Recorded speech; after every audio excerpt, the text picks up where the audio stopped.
Welcome to Seniority Authority, the podcast where I track down experts to answer your questions on aging. I'm your host, Kathleen Toomey. Let's get smarter about growing older. When I say the words retirement planning, what comes to mind? A 401k? The state of the stock market? Finally trying to understand what an NFT is. Today, retirement planning is synonymous with financial planning, and no wonder. The fact that we're living longer and that many of us will be in retirement for 20 plus years requires a new mindset. But if your planning stops at the end of an Excel spreadsheet, you're selling yourself short, and you probably aren't ready for that. Stay tuned to hear what's beyond the spreadsheet with our new guest. Thanks to our show sponsor, the Riverwoods Group, Northern New England's largest family of nonprofit retirement communities, where active adults find community, purpose, and peace of mind. Visit riverwoodsgroup.org. Now let's hear from today's guest. Welcome to Seniority Authority. I'm your host, Kathleen Toomey. Today's guest is an experienced financial planner. Jim Fitz, Managing Director of the Colony Group, has advised hundreds of families and businesses for more than 40 years, and his special focus is on entrepreneurs. So much so that he co-authored a book called Your Next Adventure, and he's created a process that helps people shift gears from work to retirement that I think is very timely. Welcome to the podcast, Jim. Thank you, Kathleen. It's great to be here. Oh, it's wonderful to have you. I think of entrepreneurs as kind of a microcosm, a very intense example, if you will, of people who are transitioning at some point from a working-driven life to retirement. In your time as a financial planner, you specialized in working with entrepreneurs after the sale of their business. How did you get into this specialty? Well, Kathleen, great question. I've been involved with working with families, individuals and families for, as you mentioned, over 40 years. A lot of those families are just naturally business owners. Ownership is where the majority of the wealth in the country is created, and they naturally gravitate towards the type of advisor that I am and that I work with. So in the context of the work that I've done, a lot of that has been with families that own businesses, and I've seen a lot of families come to the retirement years and need to divest themselves of a principal asset. Mm-hmm. So it's just been kind of an extension of what I've normally done. And as I've done more and more of it, I've seen a lot of the problems associated with transitioning from a business owning family into retirement. So it's kind of just a natural extension of the work that we've done. Well, I'm the daughter of an entrepreneur, and I've spent the majority of my life working with entrepreneurs. And one thing I know is they invest so much of themselves and their identity in their business. Is that why you decided to create this book, Choose Your Next Adventure? Yes, explicitly so. If there's one common denominator amongst all of the business owners that we've dealt with, it's the upheaval that occurs for themselves personally and for their families when they sell a business. As you mentioned, the entrepreneur's identity is so caught up in the business and in the community that the business works within. When you get up in the morning, you're thinking about business. When you go to bed at night, you're thinking about business. Your identity within the community is as the business owner. That's how you are perceived. When you sit on boards, when you go out to business after hours, it's all because you are the owner, manager of a business. And when you take that away, all of a sudden, what is it that you are? Your identity has been stripped from you. And there's a period of real emotional distress. It's like death in a sense. And we have found that business owners really struggle after they're no longer business owners. They might have a lot of liquidity, a lot of wealth, and they've got other issues that they're going to have to come to terms with, but they've left that identity as a business owner behind. Their phone stops ringing, the emails stop coming, and they struggle with that. That's an emotional struggle that they have. And so that really, as we saw that, we recognized that we had to do more as a wealth advisor in helping our clients anticipate what was on the other side of business ownership, because they just don't spend enough time thinking about it. And then when it happens, it's a little bit like falling off a cliff. That's what I thought was so remarkable when I dug into your book is here is a wealth advisor, but you're not talking about risk assessment and stock market. You're talking about the actual person at the end of the decision. And through your wealth of experience, here's what you know is going to likely happen to someone once they disengage from their business. And you really are trying to help people. Well, that's true. And don't get me wrong, we obviously handle the financial aspects of it as well, but those aren't the most important pieces of what retirement is about. I mean, we all need to have sufficient assets to live the lifestyle that we hope to live and want to live. We want to provide for our family. Those issues are relatively easy to deal with. They're emotional issues. They're not always easy to understand, but they're relatively easy to deal with. The more difficult substantive issues are the emotional issue. And so in order to be effective advisors for our clients, it's not enough that we protect their wealth and that we help it grow and we set up their estate plan in a proper way. It's that it's responsive to who they are as individuals. And if they're miserable as individuals, they're not going to have a good relationship with us. So we feel very strongly that our role goes beyond just handling the money, and it's handling the family as well. One of the things that I read about in your book, when you specifically talk about the sale of a business, you talk about the 3 clock concept. Can you explain what that is? Because I think as we all live longer and we are spending more time, more viable time as adults, one of the things that people don't know is when to make a decision to walk away from a job or sell a family business. Can you explain that? Happy to. And again, this is going to be very specific as it relates to business ownership. And I know a lot of people in your audience might not be owners of businesses, but they're nonetheless, they have careers, and you can think of their careers as a business as well. So there are distinct parallels there. So the 3 clocks that we talk about in the book, the first one is the industry clock. And whether you are working for a company or your own company, you're in an industry of some sort. And industries come in and out of favor.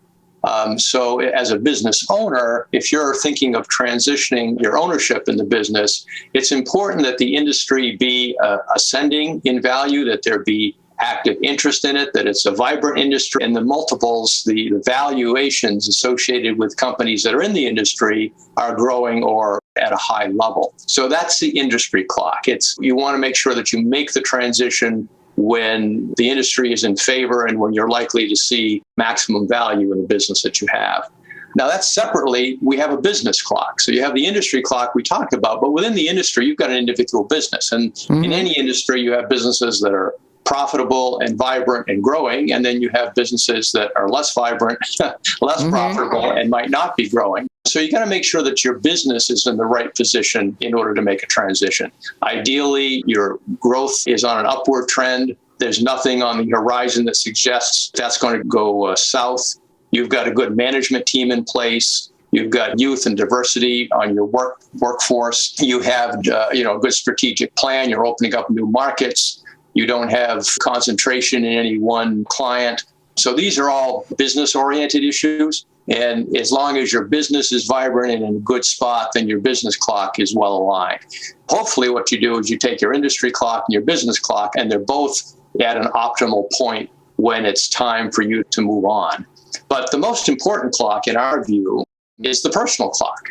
And it doesn't matter how profitable your business is, how well-positioned it is, how vibrant the industry is. If you and your family are not psychologically in a good spot and ready to move on, then the business isn't going to sell. You're not going to be able to get the maximum value for it, and you're going to miss that opportunity. So when you start a business or when you start a career, you need to be thinking about what's the end game. When you start a career, the end game is kind of a conventional retirement. You get to a point of financial security and you decide that work becomes optional and you want to do something else. From a business standpoint, because you've invested so much in the business, you want to make sure that the business continues after you. You don't want the business to go away. So it's important to understand kind of what's going to be the triggers that will cause you to exit the business in the future. And in anticipation of that, you're going to be thinking personally, what do you need personally to prepare yourself and your family? So when the opportunity arises, when the industry is in favor, when the business is doing well, and when a good offer perhaps comes across the table, that you are going to be prepared and ready to exit and have that second career, that next adventure. So we spend most of the time in the book and most of the time in the work that we do as advisors in helping the family anticipate what that transition is going to look like and prepare well for that occurrence. That makes a lot of sense, and I think it really is conducive to people who are at a certain point in their career contemplating retirement, that it's not just the one clock of your age, it's also the clock of what do you have to move toward, so that it is not seen, as you said earlier, as a loss or a death, or you used to be this or that. And then building on that, the other concept that I loved in your book was the T-5 idea. And I've talked with other people about this concept of T-5 as individuals who are thinking about retirement, that you should have a plan 5 years in advance of a transition. Can you tell us about how you and your colleagues came up with this idea? Well, sure. I'd love to tell you that was a unique idea that occurred to us. But in a lot of reading that we do, a lot of experience that we've had, we've come across this concept in different ways. It's largely a merger and acquisition concept where merger and acquisition advisors, or investment bankers, as they're also known, who advise businesses on the actual marketing and sale of their business, will frequently start working with a business up to 5 years in advance, sometimes more, to restructure the balance sheet in order to improve the marketability, make some management changes, things like that, in order to maximize the value of the company. And sometimes that takes several years to get the business to a point where it's reaching its peak. So they start ahead of time, and the T stands for transaction. So T-5 is 5 years prior to the transaction that you start working.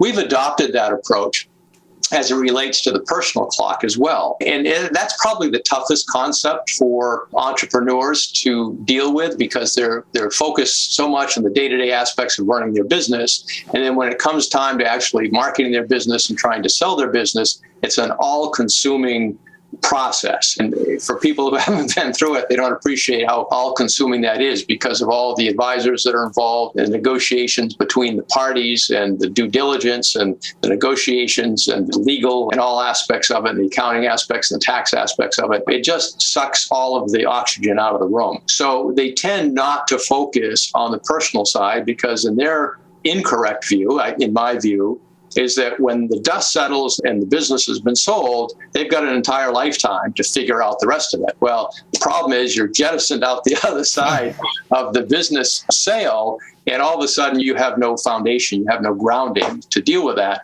You eventually come out of it, but we've seen people that takes 3 or 4 years to come out of that. And those are 3 or 4 lost years that are really precious years that a little bit of planning would have prepared them and their family for better. So the T-5 works very well for the personal clock as well, to help start anticipating what retirement is going to look like. And it's not that a period of experimentation isn't healthy.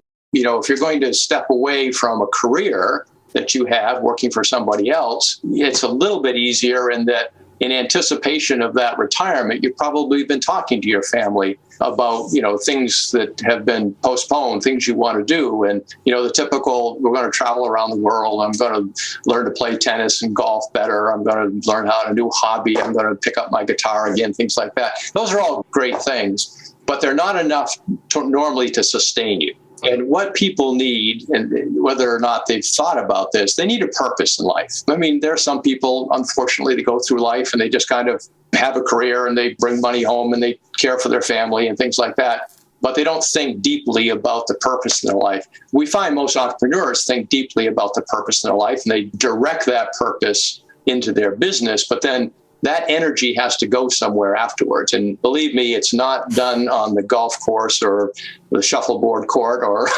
or traveling. That gets old very quickly. There has to be a purpose in life. And so we work with clients in anticipation of the transition. What's retirement going to look like? What is a purpose-driven retirement? What is this next adventure? What is your encore career going to be? And there are a lot of different options. Different things work for different people, but it's very healthy to think about that in those kind of terms. If you're getting smarter, help us reach more minds.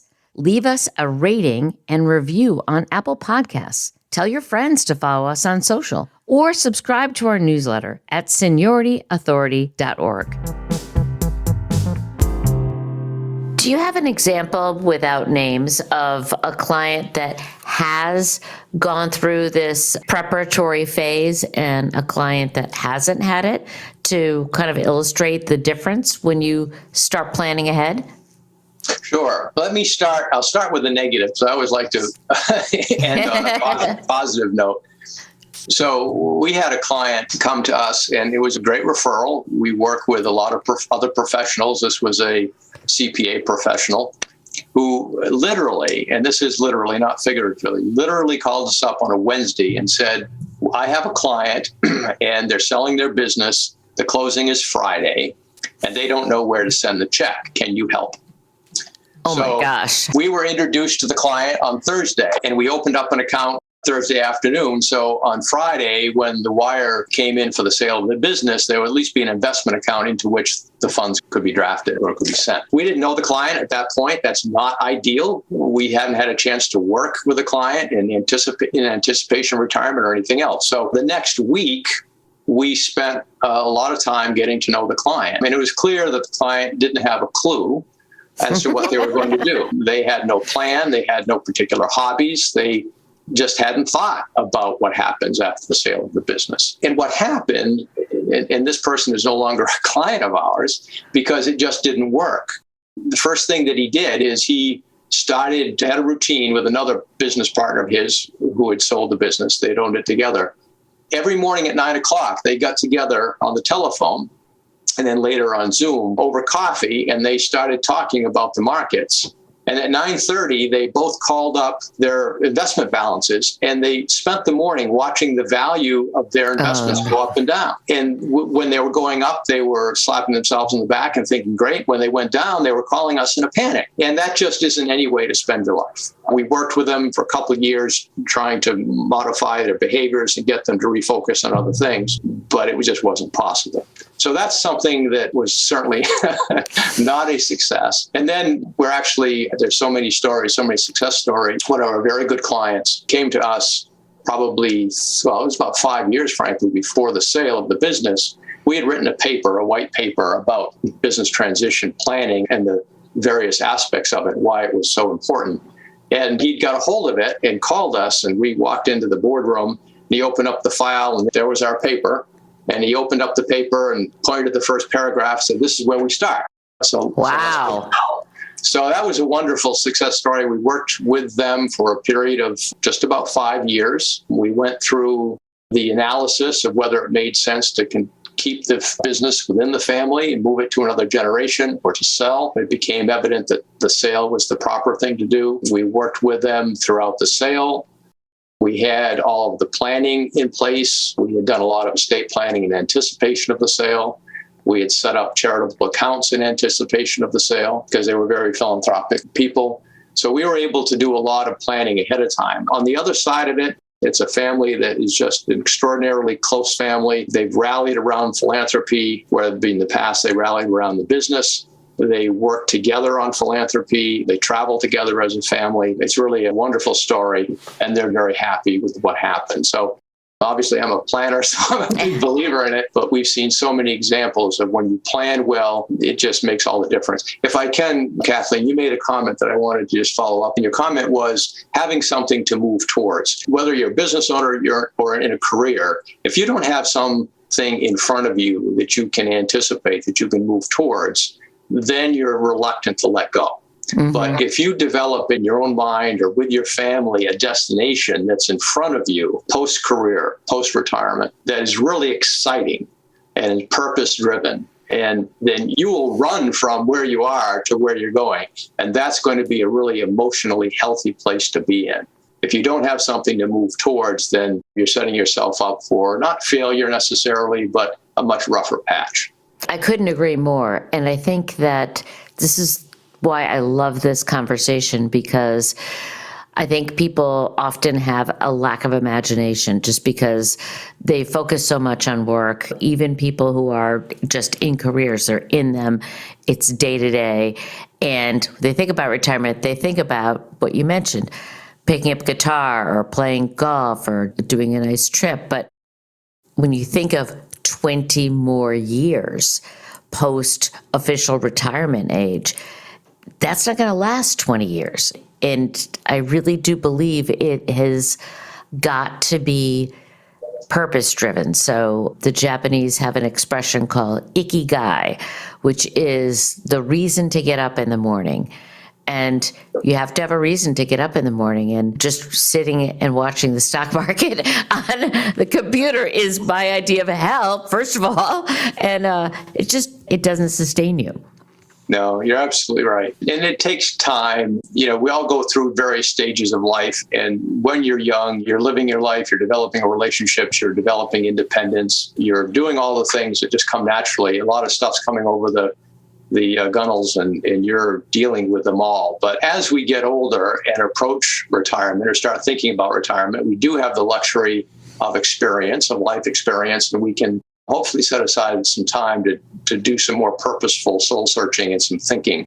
Retirement as a concept obviously has changed a lot. We don't even necessarily use the term retirement very often anymore. Retirement used to be at age 65, when the average life expectancy was like 67, 68. Retirement lasted 2 or 3 years, and you didn't have to spend a lot of time thinking about it because you weren't going to be around that long. And as you pointed Exactly. out, we're talking 20, 30 years now. Most of our clients are going to be with us, and that's a long time to play golf. So having a purpose in your life and figuring out what is it that you really want to accomplish is so important. We spend a fair amount of time, Kathleen, talking about legacy, and maybe that's a word that we haven't used yet, but it's implied with some of our conversation. Legacy is a lot of different things. Some people have historically thought of it just in financial terms. What kind of financial legacy am I going to leave for my family?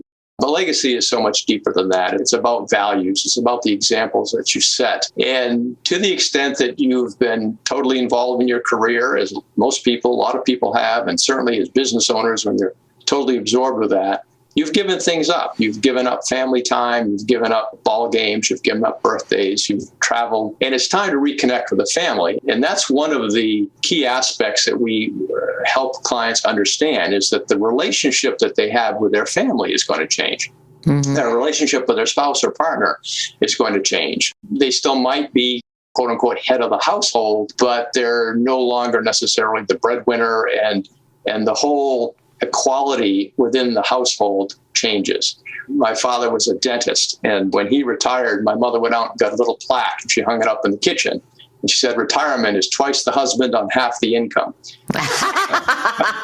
And those, great. Yeah, and those relationships change. And so it's important that you anticipate that. And whether you're a career-driven person or a business owner, that you make the space to create those new relationships, and perhaps different relationships, perhaps better, deeper relationships with your family.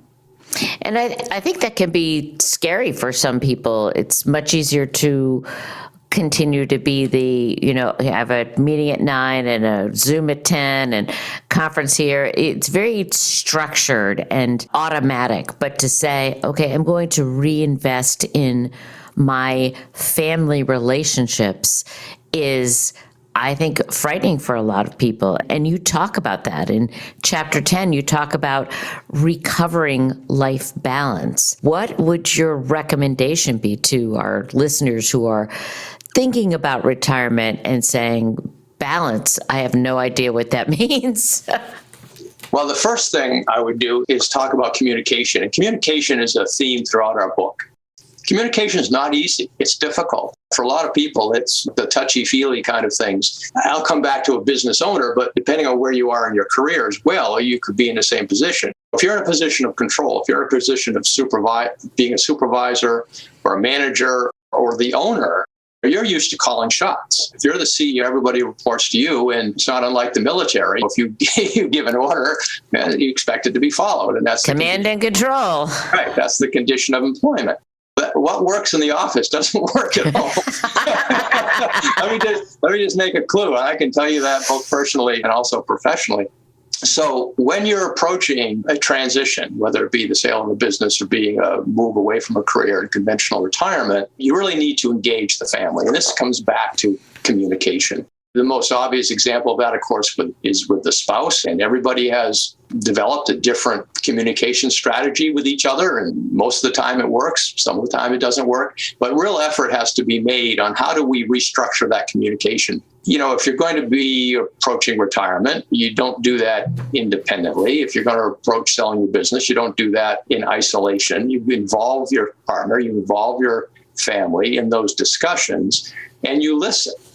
And the most empowering foundational support for solid relationships is the ability to listen and to be heard, to acknowledge, to be heard. And if you're able to open up those communication channels and really listen carefully to what your family and what your spouse are saying, you're going to figure out. You're going to figure out what that work-life balance is. It's not just about your work-life balance as an individual. It's about the work-life balance of the family that works for the family.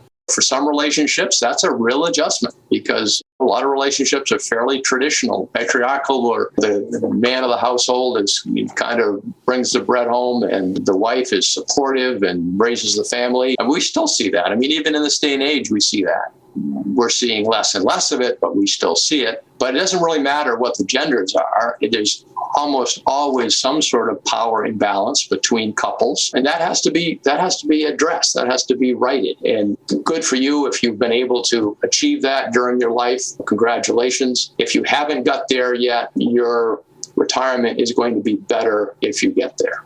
Mm-hmm. And what would your recommendation be to those people who are uncoupled and facing retirement on their own? Because we know statistically more people are going to be retiring alone than ever before through death or divorce or not choosing to be coupled. Sure. My advice is that much different. If you don't have a partner or you're not going to be coupled, then you need to look more deeply internally and decide what works for you.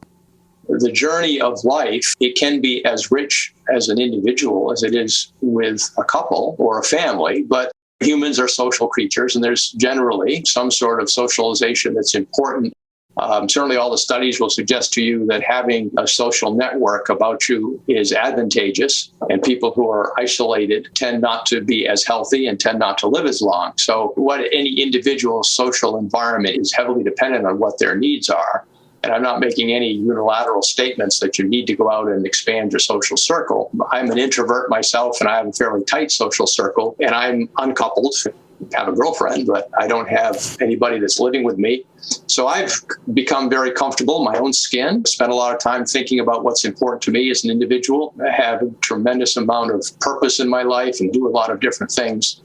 Have other social outlets, but without the necessity necessarily of having somebody that I sit across the breakfast table from and live with on a regular basis. So there are a lot of different solutions for that. I don't consider that to be a detriment at all. I just think it involves perhaps more deep introspection and, innovation in order to do well.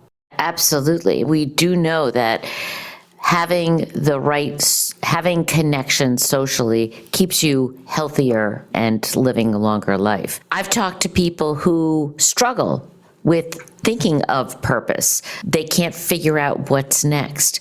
Do you have a recommendation as to what tools they might use or how they might think about reframing this next chapter? Anything you'd recommend to the audience? We use just a great tool, Kathleen, for that. It's not necessarily a tool that's readily available outside of your professional circles. I'll put in a plug-in for an organization called 2164. Your listeners can look it up.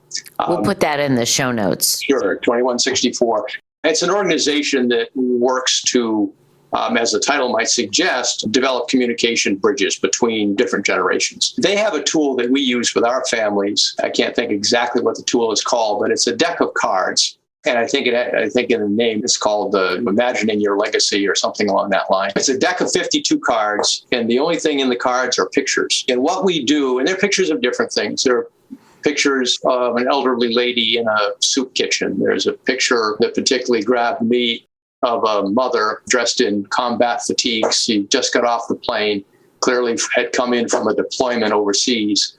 And I get emotional just thinking about the picture. She's kneeling down and hugging her son, who she hasn't seen for so long. And the husband is in the background. But these pictures, a bunch of different things, we give them with our clients. And the tool is you go through them very quickly. You just spend maybe 2 seconds flipping through them. And the ones that give you some emotional connection, you set aside in a different pile. And at the end of that quick exercise, you might have 6 or 7 or 8 cards that that did some emotional tag to you. Then you pick those cards up, and we ask you to pick just 2 and set the others aside, the 2 that give you the most emotional charge. And then we talk about it. We say, what is it? First of all, tell me what the picture says. I mean, what is it literally? And then tell me why you chose it. And that's a great way to tie yourself to your emotions and recognize what it is that really drives you. And on the basis of that, we start a conversation. And out of that conversation, we almost invariably find stories and help the individual tie themselves back to those stories. And almost like magic, it becomes evident as to what is most meaningful to them. And from that meaning comes purpose. And then we can direct that conversation into what a purposeful life would be. So it's a great tool. It's a facilitated tool. It's something that we use extensively. I don't know how readily available it is just for, let's say, the retail side of your listeners, but that's one tool that we use. I love that idea. And I will do some investigation and post it in the show notes, how you can learn more about that tool. What I like about it is it is not using words, it's using images. And as you said, ties you directly to your feelings. So it's very different for those of us who are in the workforce who are generally not tied to emotions. So it helps kind of break through that. That's a great suggestion. I think these have been wonderful recommendations. One of my last questions to you is, what one piece of advice do you wish that people would listen to more? You've worked with families for 40 years and you've advised them very successfully on how to build their wealth and plan for their retirement. Of all the people listening today, what would you tell them to listen to that nobody listens to? Well, I think that's a tough question. Everybody is so different, but the essence of a happy life, I think what we want for ourselves and for our families is to be happy and to be safe and to be loved. And this is not anything directly to do with retirement or financial planning or anything else. But what's really important in life? It's not how much wealth you have. It's what you do with what you have. It's not the things that you're able to enjoy. It's how you enjoy the things that you have. So finding some inner core, some core value in yourself and your family that nobody else can disturb, I think ultimately is the key to being happy and having purpose. On a financial point of view, I can tell you that, you should start saving in your 20s and you ought to put aside X percent of your salary and all this kind of thing. But at the end of the day, what happens, it's not how much wealth you've got, it's what you do with the wealth that you've had. And that's a value-driven discussion. And if you're unhappy, the only reason that you're unhappy is because you haven't found a way to appreciate all of the wonderful things that you have access to. So it's an internal, it's an emotional, and some would say it's a spiritual journey more than anything else. But even though I'm in the business of wealth advising and numbers and investing, that's not what's most important in life. So finding the core value in your life and in your family's life and what your mission is, taking the time to do it. It's not easy. It's not going to come quickly, but spend the time thinking about that And then when the world is in upheaval, as inevitably will happen to you, there will be good times and there'll be bad times. You've got that core to fall back upon. Wonderful. That is great advice. This has been a wonderful conversation, Jim. Thank you so much for sharing your wisdom, the wisdom of 40 years of advising people, the wisdom of your book, Choose Your Next Adventure. And thank you for encouraging people to think about retirement as another opportunity for adventure. I think that's a wonderful reframe of this. You're welcome, Kathleen. I've enjoyed it. Thank you so much. Thank you. Well, that's our show for today. If you enjoyed our conversation, please give us a rating on Apple Podcasts so more people can find us. Until then, enjoy your opportunity to get smarter about growing older.